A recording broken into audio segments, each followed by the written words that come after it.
विश्वरूप जोगरे देखिले अनेक बाहु दरवक्त्र नेत्र किंतु आमे आम गुरु को जिते देखुचु सी दुईटी हाथ में अच्छा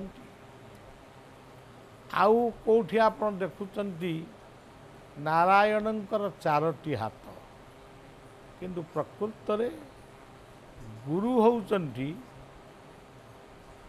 से दुई भुजिया नारायण अचतुर बदन ब्रह्मा दिबाहोर परा हरि आपण मैंने शुणी शिवंकर तीनोटी नयन सूर्य चंद्र आउ अग्नि किंतु गुरुंकर दुईटी नयन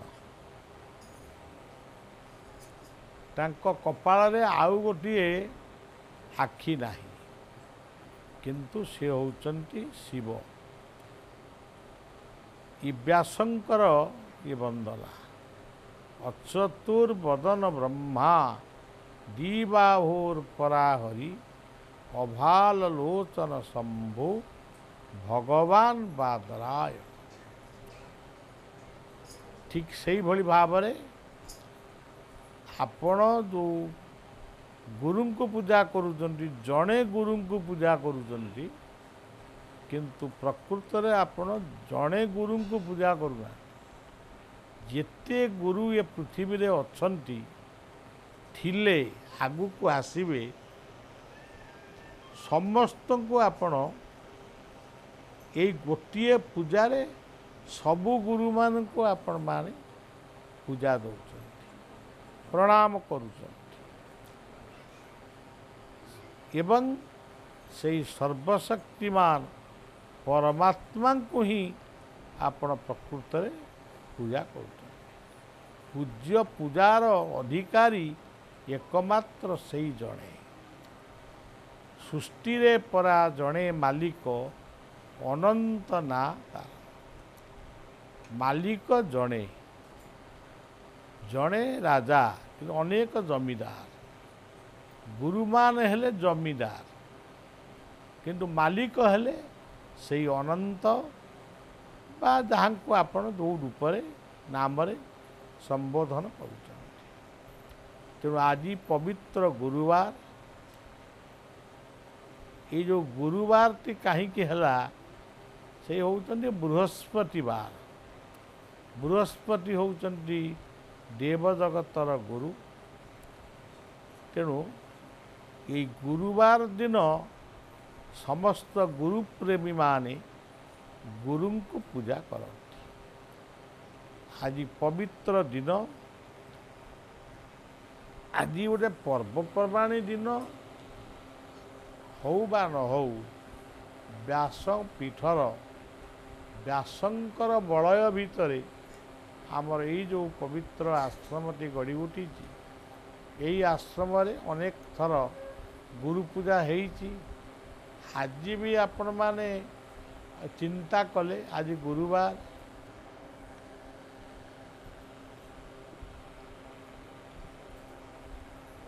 मोर मनटी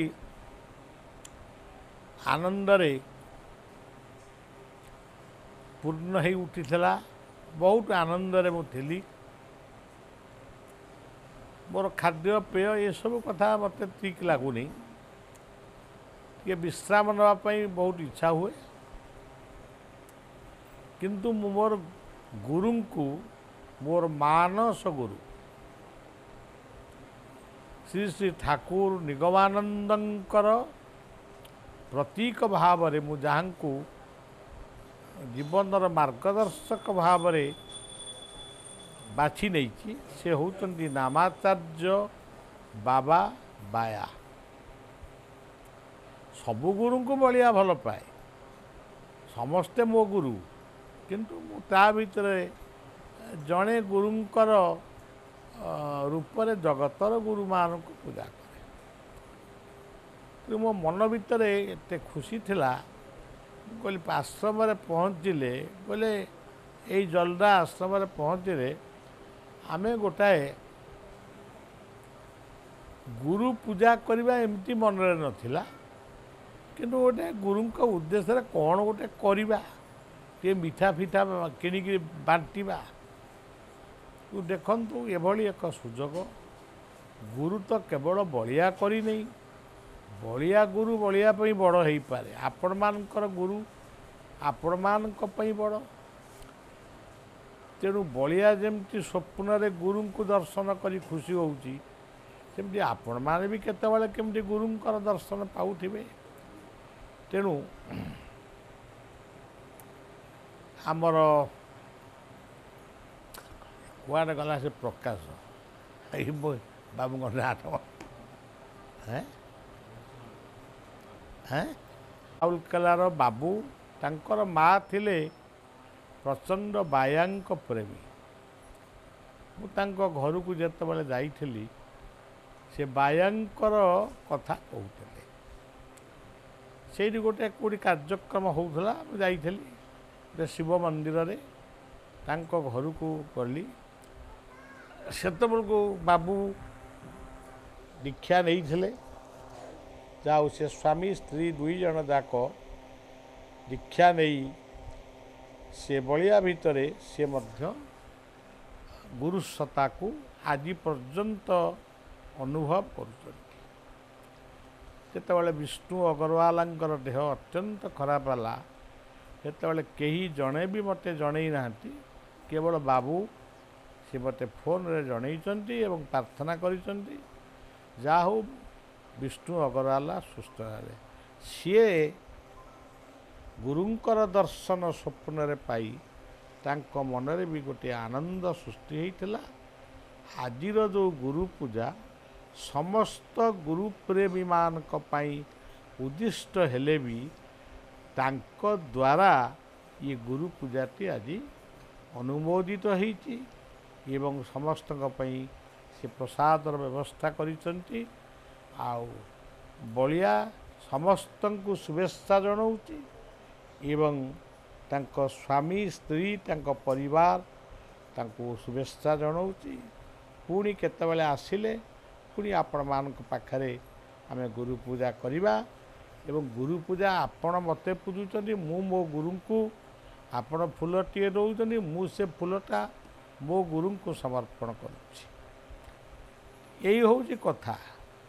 ଆଉ ଯେଉଁ ଗୁରୁମାନେ ଭାବୁଛନ୍ତି ଆମେ ବଡ଼ ହେଇଗଲଣୁ, ସେ ଭାଗବତରେ ଗୋଟେ ପୁଣ୍ଡରୀକ ବାସୁଦେବଙ୍କ କଥା ଅଛି, ସିଏ ନିଜକୁ ଗୋଟେ ଭାବିଲେ ମୁଁ କୃଷ୍ଣ। ସେଭଳି କଥା ମୋ ପାଖରେ ନାହିଁ। ଅହଙ୍କାର ଥିଲେ ଆମେ କିଛି ଦୁନିଆରେ ପାଇବାନି, କିଛି ପାଇବାନି। ତେଣୁ ନମ୍ରତା ଯେଉଁଠି ରହିଛି, ଶ୍ରଦ୍ଧା ଯେଉଁଠି ରହିଛି, ଭଲ ପାଇବା ଯେଉଁଠି ରହିଛି, ସେଇଠି ଭଗବାନ ବନ୍ଧା, ସେଇଠି ଗୁରୁ ମଧ୍ୟ, ସେଇଠି ଗୁରୁ ସତ୍ତା ସେଇଠି ଉନ୍ମୁକ୍ତ ହେଇଛି। ଜୀବନରେ କେତୋଟି କଥା, ଅଳ୍ପ କଥା କିଛି ମନେ ରଖିବେ। ଗୁରୁଙ୍କ ପାଇଁ କିଛି ଦାନ କଲେ କି ଖର୍ଚ୍ଚ କଲେ କି ଇଷ୍ଟବୃତ୍ତି କଲେ କି ଇଷ୍ଟାର୍ଘ୍ୟ ଦେଲେ କେହି କେବେ ଗରିବ ହୁଏ, ଏ କଥା ଆମ ପାଖରେ ପ୍ରମାଣ ନାହିଁ। ଏଇ ଆଶ୍ରମକୁ ଯେଉଁମାନେ ତିଆରି କରିଛନ୍ତି, ଯେଉଁମାନେ ଅବଦାନ ଯେଉଁମାନଙ୍କର ଅଛି, ସେମାନେ ସମସ୍ତେ ଭଲରେ ଅଛନ୍ତି, କିନ୍ତୁ ସେ ଗରିବ ହେଇନାହାନ୍ତି। ତେଣୁ କିଛି ଲୋକଙ୍କର ଗୋଟେ ସ୍ୱଭାବ କୃପଣ, ଅତ୍ୟନ୍ତ କୃପଣ। ଆମର କୃପଣ ଭାବଟାକୁ ଅର୍ଜୁନ ସେଇ କୃପଣ ଭାବଟାକୁ ସେ ପ୍ରଥମେ କୃଷ୍ଣଙ୍କ ପାଦରେ ସମର୍ପିତ କରିଥିଲେ। ସେ ଯେତେବେଳେ ଗାଇ ଉଠିଥିଲେ କାପନ୍ନ ଦୋଷ, ମୁଁ ସେ ଶ୍ଳୋକଟି କହୁନି, ଏ ଶ୍ଳୋକଟି ଆପଣମାନେ ପଢ଼ୁଥିବେ। ସେତିକି ବେଳେ ଭଗବାନ ତାଙ୍କୁ ମାନେ କୃପା କରି ବାଣୀ ପ୍ରଦାନ କଲେ। ଆପଣ ଦେଖନ୍ତୁ ଆମର ଯେଉଁ ମଞ୍ଜି ମହାନ୍ତି, ଏ ଆଶ୍ରମ ଯେତେବେଳେ ତିଆରି ହେଲା, ସେ ସେତେବେଳେ ତାଙ୍କ ଶକ୍ତି ଅନୁଯାୟୀ ସେ ପ୍ରଥମ ଅବଦାନ ଅର୍ଥ ଦେଇଥିଲେ। ତାଙ୍କର ମନୋବଳ ଏତେ ସୁଦୃଢ଼, ସେଦିନ ମୁଁ ତାଙ୍କୁ ଦେଖିକିରି ମୋ ଆଖିରୁ ଲୁହ ବାହାରି ନାହିଁ, କିନ୍ତୁ ଅନ୍ତରରେ ମୋର ଲୁହ ଆସିଲା କି କେତେ ଗୁରୁ ରାଜ୍ୟରେ ସେ ମଜିକିରି ଅଛନ୍ତି। ତାଙ୍କ ସ୍ତ୍ରୀଙ୍କ ସହିତ କଜିଆ କରି ଅଟୋରେ ବସି ଆସିଲେ, ଗୁରୁ ପୂଜା ଦେଖିଲେ, ପ୍ରସାଦ ପାଇଲେ ଏବଂ ସେ ଗଲେ। କେହି ରହି ନାହିଁ ରହିବେ ନାହିଁଟି ଭବରଙ୍ଗ ଭୂମି ତଳେ। ଏଇ ବ୍ୟାସ ଶ୍ମଶାନରେ କେତେ ଲକ୍ଷ ହଜାର କୋଟି ଲୋକଙ୍କର ଜୀବନ ଦୀପ ଜଳି ଯାଉଛି। କ'ଣ ସେ ନେଇକରି ଯାଉଛନ୍ତି? କ'ଣ ସେ ନେଇକରି ଯାଉଛନ୍ତି? କିଛି ନାହିଁ। ଆମ ସଂସ୍ଥାର ଗୋଟିଏ ଲୋକର ଗୋଟିଏ ପୁଅ କେତେ ଭଲ ପାଉଥିଲା, ଭୁଲ ବାଟରେ ଯାଇ ଗୁରୁଙ୍କର ବାଣୀକି ସେ ନ ବୁଝି ନିଜ ଜୀବନକୁ ହତ୍ୟା କଲା। ସେଇ ବ୍ୟାସ ଶ୍ମଶାନରେ ସେ ମଧ୍ୟ ଜଳିଗଲା। ସେମିତି ଆମେ, ସେ ଅଳ୍ପ ବୟସରେ ଗଲା, ଆମେ ଟିକେ ବୁଢ଼ା ହେଲେ ଯିବା, ଏମିତି କଥା। କେହି ରହି ନାହିଁ ରହିବେ ନାହିଁଟି ଭବରଙ୍ଗ ଭୂମି ତଳେ। ସର୍ବେ ନିଜ ନିଜ ଅଭିନୟ ସାରି ବାହୁଡ଼ିବେ କାଳ ବଳେ। ଆମେ କେହି ରହିବା ନେଇ। ଜଲଦା ଆଶ୍ରମ ରହିବ, ଇଏ ଜଲଦା ଗାଁ ରହିବ। ଇଏ ଜଲଦା ଗ୍ରାମର ଯିଏ ଯେଉଁ ଲୋକ ସମ୍ପତ୍ତି ବିକ୍ରୟ କରିଥିଲେ, ଯେଉଁ ଲୋକ ଆଶ୍ରମ ହେବା ପାଇଁ ସିଏ ଗୋଟେ ମାନେ ଠିକାଦାରୀ ନୁହଁ, ମାନେ ସେବା ଦେଇଥିଲେ ଆଶ୍ରମଟି କେମିତି ହେବା ପାଇଁ, ତାଙ୍କ ଜୀବନ ଦୀପ ଲିଭିଗଲା। ତାଙ୍କର ଗୋଟିଏ ଝିଅ ଥିଲା, ସେ ଆର ବର୍ଷର ଯେଉଁ ଗୀତା ମେଳାରେ ସେ ଯେଉଁଭଳି ଆକ୍ଟିଭ୍ କାମ କରୁଥିଲା, ମୁଁ ତାକୁ ଭଲ କରି ଚିହ୍ନି ନଥିଲି, କିନ୍ତୁ ସିଏ ମଧ୍ୟ ଚାଲିଗଲା। ଏଇ ହେଉଛି ଦୁନିଆ। ଏ ଘରେ ମାନବ କୁଣିଆ, ସହରବେ ଅଡ଼େଇ ଦିନିଆ। ଆମେ ସବୁ କେଇଟା ଦିନ ପାଇଁ ସଂସାରକୁ ଆସି ବହୁତ ବଡ଼ ବଡ଼ କଥା କହୁଛୁ, ଆଉ ଏତେ କୃପଣ ଯେ ମଳି ଦେବା ପାଇଁ ମଧ୍ୟ ଆମ ପାଖରେ ମାନେ ସେ ଇଏ ନାହିଁ, ମନୋଭାବ ବି ନାହିଁ। କିନ୍ତୁ ଦୁଃଖେ ସଞ୍ଚିତ ଯେତେ ଧନ, ସେ ନୁହେଁ ସୁଖେ ପ୍ରୟୋଜନ। ମୁଁ ବେଳେବେଳେ ବଡ଼ ବଡ଼ ସମ୍ମିଳନୀରେ ମୁଁ ବଳିଆ ପଚାରେ, ଆରେ ତେବେ ବଳିଆ ପାଇଁ ଏତେ କଥା କରୁଛ, କିଏ ବଳିଆ ପାଇଁ କ'ଣ କରିକି ଦରିଦ୍ର ହେଇଯାଇଛ? ହାତ ଟେକିଲ। କେହି ହାତ ଟେକନ୍ତି। ହୁଏତ କିଛି ଲୋକ ଭୟରେ ହାତ ଟେକୁନଥିବେ। ତେବେ ଯଦି ସେ ବି କିଛି ଅସୁବିଧାରେ ପଡ଼ିଥିବେ ତାଙ୍କର ଭୁଲ କୃତକର୍ମ ପାଇଁ, ତେବେ ଇଏ ଆଶ୍ରମଟି କେମିତି ସୁନ୍ଦର ହେବ। ଖାଲି ଏଇ ନାମ କୀର୍ତ୍ତନ। ପ୍ରକାଶ ଭାଇଙ୍କର ଗୋଟିଏ ଗୁଣ ହେଉଛି କେବଳ ଖାଇବା ପିଇବା। ମୁଁ ସେ ଘରେ ଶୋଇଛି, ଯେତେ ଥର ସେ କବାଟ ମେଲା କରିକି ଯାଉଛି, ମୁଁ ତାକୁ ଦେଖୁ ଦେଖୁ ଭାବୁଛି କ'ଣ ଗୋଟେ ଖାଇବା କଥା ମୋତେ କହିବ। ସିଏ ଚାଟ ହେଇଛି, ସିଏ ପିଠା ହେଇଛି, ସେ ଏମିତି କାଲି ରାତି 12ଟା ବେଳେ ବି ଗୋଟେ ପିଠା ଦେଇକି ସେ ଘରେ ରଖିଲା। ମୁଁ କାଳେ ରାତିରେ ତାକୁ ଉଠିକିରି ଖାଇବି। ତେଣୁ ଇଏ ସବୁ କଥା ପାଇଁ ଗୁରୁରାଜ୍ୟ ଉଦ୍ଦିଷ୍ଟ ନୁହେଁ। ଶ୍ରଦ୍ଧାରେ ଯିଏ ଯାହା ଦେଉଛନ୍ତି ସିଏ ସ୍ୱାଗତ ଯୋଗ୍ୟ। କିନ୍ତୁ କାଲି ଯେଉଁ 3 ଦିନ ଧରି ଏଠି ଯେଉଁ ଜଗନ୍ନାଥଙ୍କ ସମ୍ବନ୍ଧରେ ଆଲୋଚନା ହେଉଛି, ଇଏ ଗାଁ ଏ ପାଖ ଲୋକମାନେ, ଆମ ପିଲାମାନେ ସବୁ ଏକତ୍ର ହେଉଛ, ଇଏ କ'ଣ କମ୍ ବଡ଼ କଥା? ସବୁବେଳେ ଗୋଟେ ଆମର ଅମୁକ ସେକ୍ଟରରେ ହେବ, ସିଏ ଅନେକ ଜାଗାରେ କହିଛି, ସିଏ ଲୋକଙ୍କ ସହିତ ମୋର ପରିଚୟ ବି ନାହିଁ। ସେଦିନ ବଳିଆକୁ ଦେଖିବାକୁ ଆସନ୍ତି। ଏଇ ଯେଉଁ ଗୁରୁ ପୂର୍ଣ୍ଣିମା ଗଲା ନା କ'ଣ ଗୋଟେ ଗଲା, ସେଥିରେ ଗୀତା ମେଳା, ସେ ଗୋଟେ କେଉଁ ମାରୁଆଳୀଙ୍କର, ସେଥିର କୋଟି କୋଟି ଟଙ୍କା ସେମାନେ ଖର୍ଚ୍ଚ କରିଛନ୍ତି। ମୁଁ ସେ ମୂର୍ତ୍ତିକି ଦେଖିନି, ଖାଲି ଠିଆ ହେଇ ଦେଖେ। ମୂର୍ତ୍ତିଟା କ'ଣ ଆଉ, ସେ ସୁନାର ହେଲେ କେତେ, ମୋତିର ହେଲେ କେତେ, କେଇଟି ଲୋକ ହେଲେ। ବିରାଟ ମନ୍ଦିର, ବିରାଟ କଥା, ଲୋକ କେତୋଟି ହେଇଥିଲେ? ଯେତିକିଟି ଲୋକ ହେଇଥିଲେ ସେ ବଳିଆ ପାଇଁ ଉଦ୍ଦିଷ୍ଟ ନୁହନ୍ତି। ବଳିଆର ସେତିକି ଲୋକ ଦରକାର ନାହିଁ, ମୋତେ ବହୁତ ଲୋକ ଦରକାର। ମୁଁ ସଂସାରରୁ ପୁଣି ଯିବି ନା, तेणु मोर बहुत बहुत लोक हेले मु बहुत बहुत कथा कही ए संसार विदाय नेबी केते पैसा से बाबू खर्च कले एमिति कि माने लोक चली जाउछन्ति कीर्तनिया मानक हाथ रे भी पैसा गुंजुथिले खर्च कर जा उदार तार परिचय किंतु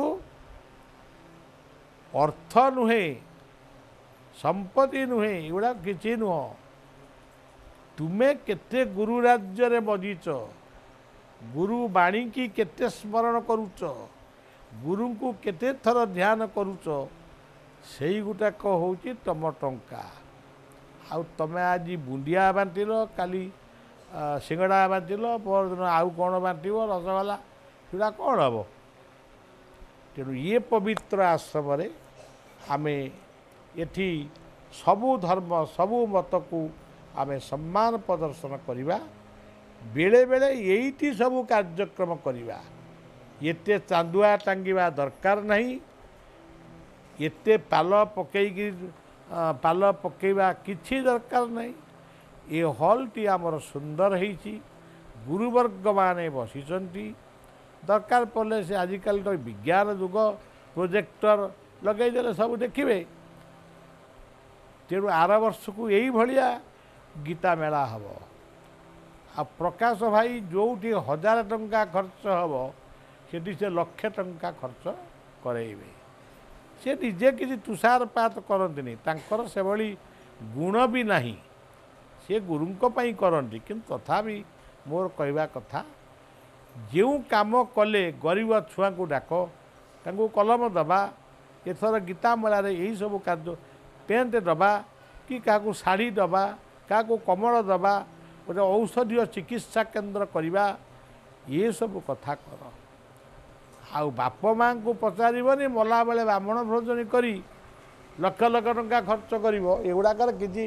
बेकार सी पुओ मान मुह को चाहवा उचित नुहे बाप माँ को पचारबनी आ मरीगला एत ब्राह्मण खुआइले एगुड़ा कौन लाभ कौन ब्राह्मण खाई गले 2-3टा हाकुड़ी पकईदे गला सरीगला आ कौन एगुड़ाक किसी नुहे से खेचुड़ी टिके दियो कि अन्न डालमा टिके दियो श्रद्धारे दियो आ जो मानकर इच्छा नहीं कि दान करने मुझे माने हाथ जोड़ी नहीं नवेदन कर तुम न दियो भाई मोर शक्ति ना मुझे पारि बरং आमे खुशी हो बांधी बाड़े भक्ति करा जाए ना तेणु आज संध्यारे कथा अच्छी समस्ते आसतु मो कथा टे काले तुमको सब काटुव मु काटिला कहूनी मु सत कथाटा कहूँ आश्रम तमर तमे जहाँ एठी करिवो बा जहाँ करूच एतिकी केवल संचित ही रहिवो आउ पूर्वे जेहू मोर गुरुदेव कहिचंती बाया पूर्वे जेहू करी थाई स्वीकृत केशव कार्य लागे तार चित अति बड़ी जगन्नाथ कहिचंती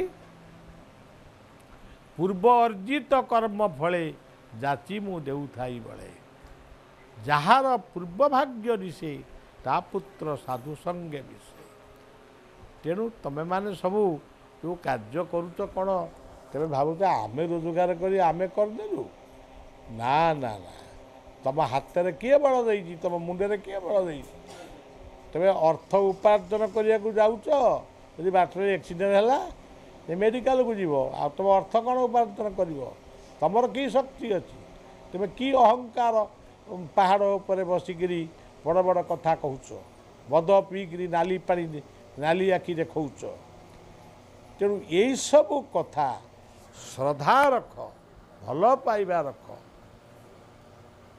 सेटिकी कथा को मन रख एवं समस्ते भलरे थाओ पुणी आज संध्यार दीपद कथा कही काली टिके पुणी जीवी ये टूरटा मोर कौन पब्लिक प्रोग्राम उद्दिष्ट नुहे मोर जो आसन फासन टे अच्छी बुली बालिकी जाई पहुँचबी आई देखु माने गोटे कथा आम अनुगुल आइलु राउरकेलार से शिष्य घर को तांकर कौन झील जुआईंकर कौन गोटे कार्य था छाड़ କିନ୍ତୁ ସମ୍ବଲପୁରରେ ମୁଁ ଇଚ୍ଛା କରିଛି ମାନେ ସମ୍ବଲପୁରରେ ମୁଁ ରହିବି। ତେବେ 10,000 ଟଙ୍କା ଖର୍ଚ୍ଚ ଗୋଟେ ହୋଟେଲ ବୁକ୍ କର, ମୁଁ ରହିବି। ତେବେ ଆମର ପଣ୍ଡା ବାବୁ ତାଙ୍କ ପୁଅ ସିଏ ସାଙ୍ଗେ ସାଙ୍ଗେ ସବୁ ବ୍ୟବସ୍ଥା କଲେ। ତାପରେ ଆମେ ରାଉରକେଲା, ତାପରେ ଆଉ ଗୋଟେ କୁଆଡ଼େ ଗଲେ ନା କ'ଣ, ରାଉରକେଲା ଆଇଲୁ। ଗୋଟିଏ ଲୋକ ବରଗଡ଼ରୁ ଫୋନ୍ କରୁଛି, ଦେଖନ୍ତୁ ଏମାନେ ଦୀକ୍ଷା ଦେଇକରି କେତେ ଛୋଟ ତଳେ ଅଛନ୍ତି। ଆଚ୍ଛା ଭାଇ, ସେ କହୁଛି, ମୋତେ ଭାଇ ଡାକେନି, ମୋତେ ବାବା ଡାକେ। ସେ ଭାଇ ଯେ ଆଚ୍ଛା ଏଇ ଲୋକମାନେ କ'ଣ ଅନୁଗୁଳକୁ ଗଲେ, ଏ କ'ଣ ଅନୁଗୁଳ ନା ଯାକ, ହଁ ଅନୁଗୁଳକୁ ଗଲେ, ଆଚ୍ଛା ଆମେ ତ କାହିଁ ଖବର ପାଇନୁ? ଇଏ ମୁଁ ତ ଜାଣିନି।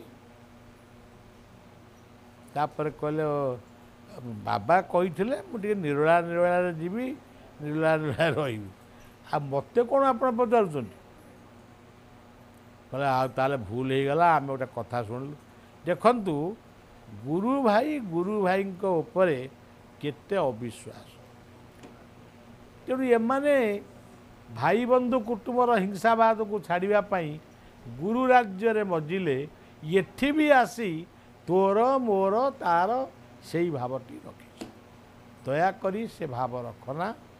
ଯେତେବେଳେ ଗୁରୁ ପୂଜା ସଂଘ ଏ ଆଶ୍ରମଟାକୁ ତୁମେ ମନେ କରନା, ଏଇଟା ବାବା ବଳିଆଙ୍କ ଆଶ୍ରମ, ଏଇଟା ତମମାନଙ୍କର ଆଶ୍ରମ, ତମ ପାଇଁ ତୈରି ହେଇଛି। ତମେମାନେ ଯେତେବେଳେ ଆସିବ, ବସିବ, ଉଠିବ, ଖାଇବ, ପିଇବ, ଆମେ ନ ଆଇଲେ କ'ଣ ହେଲା, ତମେ ମଝିରେ ମଝିରେ ଆସ। ତେଣୁ ଶେଷରେ ଶୁଭେଚ୍ଛା ଜଣାଉଛି। ଆଜି ଗୁରୁଙ୍କ ଦିନରେ ମୋର ସବୁ ଗୁରୁମାନଙ୍କୁ ପ୍ରଣାମ ଜଣାଇ ରହୁଛି। ଜୟ ଗୁରୁ, ଜୟ ଗୁରୁ।